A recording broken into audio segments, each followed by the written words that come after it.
বন্ধুরা, পাকিস্তানের সামনে হাঁটু গেড়ে বসল বাংলাদেশের দল। আর এটা দেখে বাংলাদেশের বড় বড় তারকা সাকিব আল হাসান থেকে শুরু করে মুশফিকুর রহিম, এমনকি তামিম ইকবাল আর মুস্তাফিজুর রহমান পর্যন্ত ক্ষেপে উঠেছেন। এরা নিজেদের দলের খেলোয়াড়দের ওপর ঝড়ের মতো ক্ষোভ ঝাড়লেন আর পাকিস্তানকে চ্যালেঞ্জ জানিয়ে ভারতের প্রশংসা করে এমন কিছু বললেন যা শুনলে আপনারও বিশ্বাস হবে না। তাহলে এই বাংলাদেশি তারকারা নিজেদের দলকে নিয়ে আসলে কি বলেছেন, তাদের পুরো বক্তব্য আমরা আপনাদের এই ভিডিওতে দেখাবো। কিন্তু তার আগে আপনাদের কাছে প্রশ্ন, এইবার এশিয়া কাপের ট্রফি কোন দল জিতবে বলে মনে করেন? নিচে কমেন্টে জানিয়ে দিন।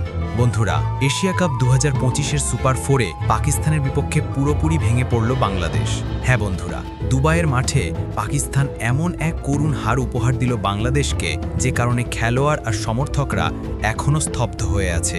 এই হার এতটাই লজ্জাজনক যে বাংলাদেশ বহু বছর এটা ভুলতে পারবে না। এদিন টস জিতে বাংলাদেশ বোলিং নেওয়ার সিদ্ধান্ত নিয়েছিল, যা ভয়ঙ্কর ভুল প্রমাণিত হয়। পাকিস্তানের ব্যাটাররা শুরু থেকেই আক্রমণ চালায়। যদিও ফারহান মাত্র 4 রান, ফখর জামান 13 আর অধিনায়ক সালমান আলী আগা 19 রান করে আউট হয়ে যান। কিন্তু এরপর মোহাম্মদ হ্যারিসের ঝোড়ো 30 রানের ইনিংস বাংলাদেশকে বড় চাপে ফেলে দেয়। শাহিন আফ্রিদি 19, নওয়াজ 25 আর ফাহিম আশরাফ 14 রান যোগ করেন। ফলে পাকিস্তান দাঁড় করায় 135 রানের টার্গেট। বাংলাদেশি বোলারদের মধ্যে তাসকিন আহমেদ 3 উইকেট নিয়ে কিছুটা লড়াই করলেও বাকিদের পরিকল্পনার ঘাটতি আর শৃঙ্খলার অভাব ছিল চোখে পড়ার মতো। মেহেদি হাসান ও ইরশাদ 2টি উইকেট নিলেও পাকিস্তানকে থামানো যায়নি।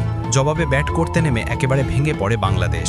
প্রথম ওভারেই শাহিন আফ্রিদি পরপর উইকেট তুলে নেন। পরভেজ ও তৌহিদ দ্রুত সাজঘরে ফেরেন। এরপর হারিস রাউফও আগুন ঝরানো বোলিংয়ে ব্যাটারদের চাপে ফেলেন। মাঝে মধ্যে শামীম হোসেন ও নুরুল হাসান সামান্য প্রতিরোধের চেষ্টা করলেও কোনো জুটি গড়ে ওঠেনি। শেষ পর্যন্ত আত্মবিশ্বাসীন ব্যাটিংয়ের কাছে পুরো দল ভেঙে পড়ে। শাহিন আফ্রিদি ও রাউফ 2টি করে উইকেট নিয়ে ম্যাচের নিয়ন্ত্রণ পুরোপুরি পাকিস্তানের হাতে তুলে দেন।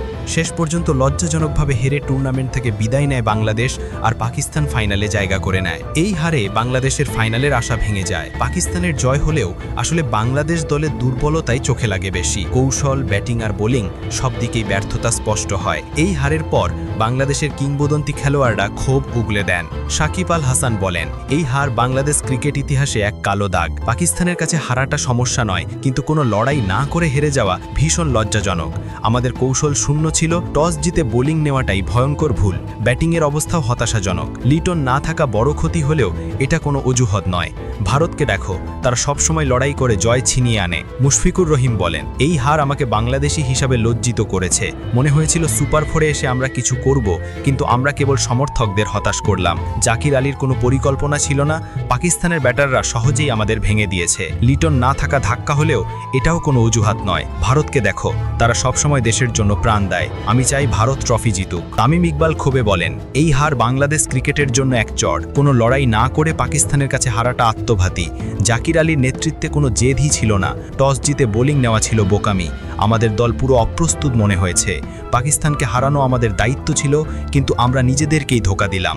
এখন ভারতই ফাইনালে পাকিস্তানকে হারিয়ে আমাদের হারের বদলা নেবে। মুস্তাফিজুর রহমান বলেন, এই হার বাংলাদেশ ক্রিকেটের জন্য এক লজ্জাজনক অধ্যায়। পাকিস্তানের কাছে এমনভাবে হারাটা অপমানজনক। আমি নিজে মাত্র 1টি উইকেট পেয়েছি, সেটার জন্য নিজেকেও দায়ী করছি। লিটন না থাকা ক্ষতি হলেও এটা কোনো অজুহাত নয়।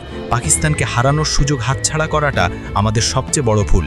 এখন ভারতই ফাইনালে পাকিস্তানকে হারিয়ে ন্যায় বিচার করবে। বন্ধুরা, এই সব কিংবদন্তিদের কথা শোনার পর আপনাদের কি মনে হয়? বাংলাদেশের হারের আসল কারণ কি ছিল? আপনার মতামত অবশ্যই নিচে কমেন্ট করে জানান। আর ক্রিকেট জগতের নতুন নতুন ভিডিও পেতে আমাদের চ্যানেলটি সাবস্ক্রাইব করতে ভুলবেন না।